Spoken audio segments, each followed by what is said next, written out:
The evening sun bled across the horizon, casting long, haunting shadows over the lonely trail. The air was thick with dust and sorrow. A small girl, no older than 6, sat curled beside her mother's lifeless body, too shocked to cry any longer. Her dress was torn, her tiny hands caked in dirt, and her wide eyes stared into nothing. She had been there for hours, maybe longer. Her only company the circling buzzards overhead and the fading warmth of the one person she loved most. Then, from beyond the heat waves, came the sound of hooves. A lone cowboy approached silent, tall in the saddle, and cloaked in the weight of his own solitude. He didn't call out. He didn't question. He simply stopped, stared, and dismounted. His boots crunched the dry earth as he stepped toward her, slowly, cautiously, like one approaching a wounded animal. His face was weathered, his eyes tired, but kind. The girl looked up, her gaze meeting his.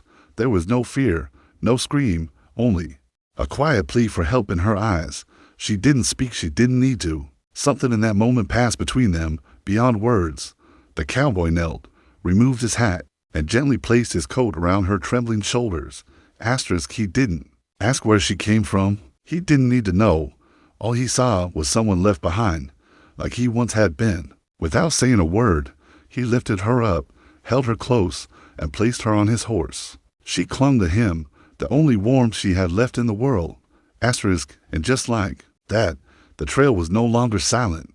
It carried the beginning of something new, not just rescue, but redemption for both the child and the cowboy who chose not to leave her behind. The moon rose quietly over the vast open plains, casting a silver glow across the earth. The silence was deep, yet comforting, broken only by the steady rhythm of hose on dirt. Wrapped tightly in the cowboy's weathered duster coat, the little girl sat in front of him on the saddle, her small frame shivering more from fear than cold. He held her gently but firmly, like someone who had known loss and wouldn't let it happen again. He still hadn't spoken a single word, and yet, with every mile they covered beneath the starlit sky, something unspoken began to form between them. The girl, who had once sobbed uncontrollably beside her mother's body, slowly began to calm. Her fists, once clenched in grief, now rested quietly against the cowboy's chest. The thundering storm inside her softened into something almost like peace. She didn't ask where they were going. He didn't explain. Neither of them knew what the next day held, but for the first time, in what felt like forever, she wasn't alone, and that meant more than anything. She leaned into him, hesitant at first, then fully. His presence, though quiet and rough around the edges, felt like safety, like home. He glanced down at her, just once, and pulled the coat a little, tied around her shoulders. No names, no promises, no need for words. Just a silent ride through the night. And the beginning of a bond that would heal them both. The cabin stood quietly at the edge of the prairie, tucked beneath the endless sky like it had always been waiting. Inside, the warmth of a crackling fire fought against the night's chill. The cowboy moved with quiet purpose, stirring a pot over the stove, laying out blankets, fixing a rickety chair. Across the room, the little girl sat on the floor, knees pulled to her chest, clutching a faded ragdoll who had seen better days. She watched him, always watching. Her eyes held a cautious distance, the kind taught by pain too early. She had been warned about men, taught to keep space, to stay silent. But this man was different. He didn't try to win her over with words or smiles. He just showed up, again and again, with food, warmth, and unspoken care. Days passed, and trust began to form in the quiet moments.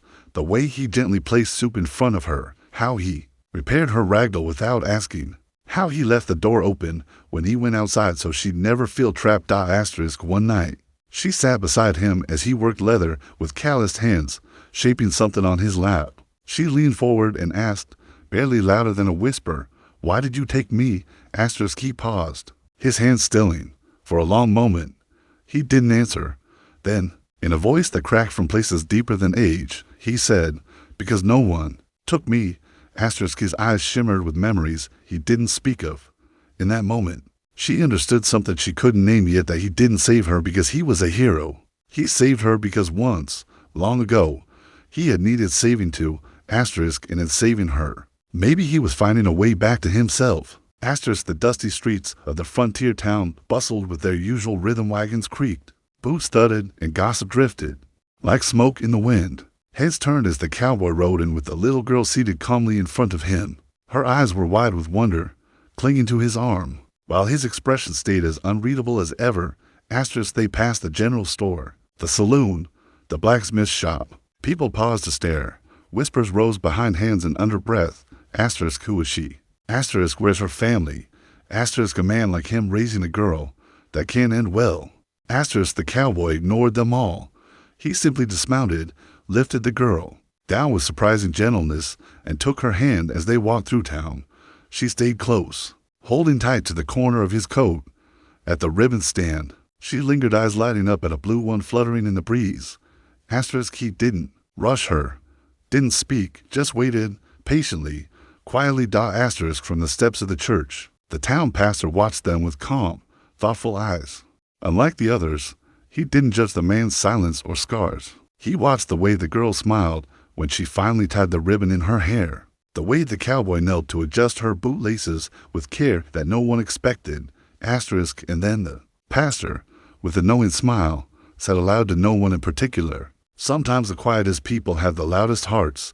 That day, nothing grand happened. No speeches, no explanations. Just a silent man walking beside a child, slowly rewriting both their stories, step by quiet step. The once lonely trail was alive again, blanketed in wildflowers and kissed by the soft winds of spring. Birds sang where silence once reigned. At the edge of the path, near a weathered wooden marker, a grown woman knelt quietly, her hands gently placing fresh flowers on the earth. The name on the marker had long faded, but the memory remained etched deep within her heart. Beside her stood the cowboy, older now. His hair had turned gray, his face more lined, his shoulders heavier with time, but his presence was still steady, still strong. He didn't speak, just stood close enough for her to feel his warmth, the same warmth she'd felt as a child, wrapped in his old duster coat, clinging to him for life. She rose and turned to him, taking his hand in both of hers. You never had to take me in, she said softly, her voice cracking with emotion. But you did. He looked at her with eyes that had seen too much and said almost nothing, just a small shrug, and a quiet, heartfelt answer. Guess I needed saving too. They stood in silence a moment longer before turning back to their horses. As they rode side by side through the blooming trail, there was no need for words, only a deep, unbreakable bond between the people who had healed each other. And as the wind carried the scent of wildflowers, her voice echoed across the trail, soft and sure. Family isn't always blood. Sometimes it's found in the arms of someone who chooses you without question, without reason, just because their heart knew yours needed them.